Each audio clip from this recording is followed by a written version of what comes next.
Welcome back everybody, thank you for joining me on another adventure. Well, today's adventure was completely unexpected. I had no idea that this was going to happen. But you see, the other day was Father's Day and my family has hooked me up with a really sweet gift. Today, I'm going to be learning how to fly. Let's get in there. At the start, you go through a briefing and get fitted out with a cool jumpsuit like this one. And I even upgraded to a better helmet with a full face shield like the one you can see in the photograph. In the briefing, the instructor tells you how moving your body even a tiny bit can affect how the air will move around your body inside the air column. But the actual demonstration was a lot cooler than the talk, so here it is. You can see how he's demonstrating even tiny movements can affect whether you move forward or backwards, and even increasing your surface area makes you rise up in the column, or by arching your back and bending your legs you will fall down through the airflow.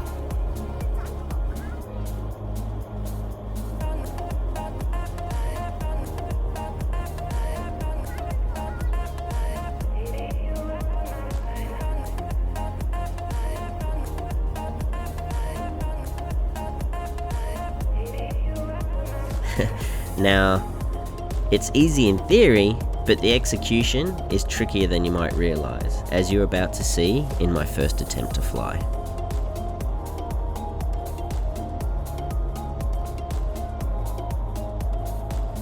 The instructor took his time trying to help me get into the perfect position so that I could hover on my own.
After a quick spin around the tower, I had a short break while the rest of the group had their turns.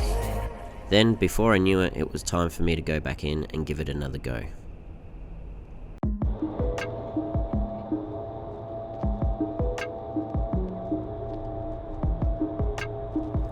Watching the video, I must say I was quite surprised to see how much my legs were moving, because I did feel like I had good body control while I was in the airflow. So watching the video and seeing my legs kind of flop around a little bit, I was quite surprised. And it just goes to show that even small movements can have a big effect on how you move around the air column.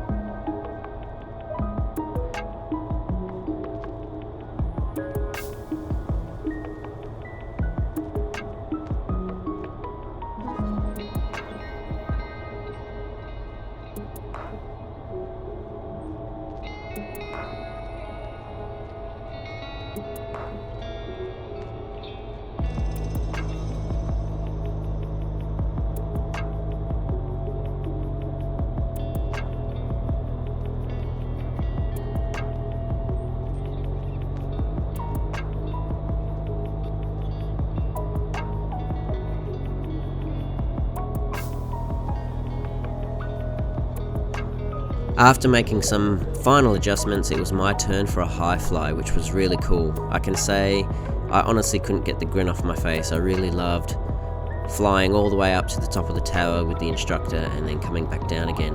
It would be really exhilarating to be able to master the airflow in such a way that you could do it on your own.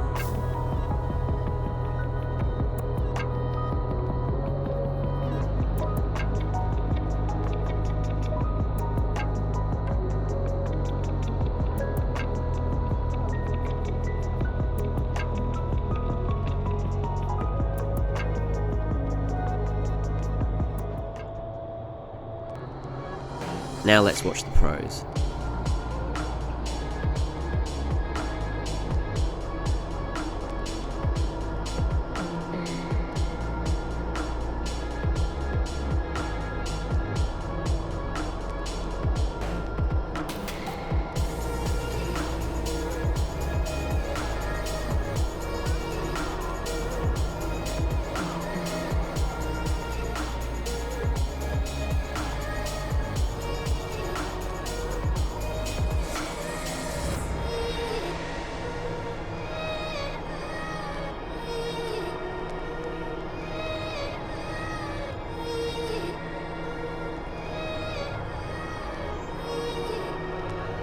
Some people might say it's not flying, you're just floating. But once you have mastered how to manipulate the air current under your body, in that space you really can fly. You can travel anywhere you like. Just as these instructors are demonstrating, you can do flips and spins, and you can fly upside down and do all kinds of cool tricks. And then, when it's all done and dusted, you can come in for a smooth landing like this guy.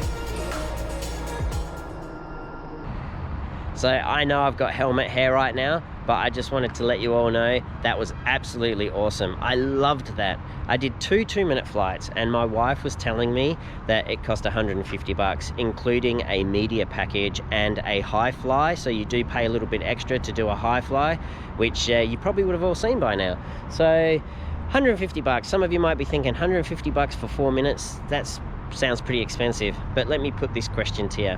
If someone came to you and told you that they could give you the power of flight for 1 minute, how much would you pay to have that ability? I reckon $150 was well worth it. I've never done anything like that before. It was an absolute buzz, and I reckon that if what you've seen today interests you, you should absolutely get down here and give it a go. And thank you for joining me on this adventure. I'll see you all next time.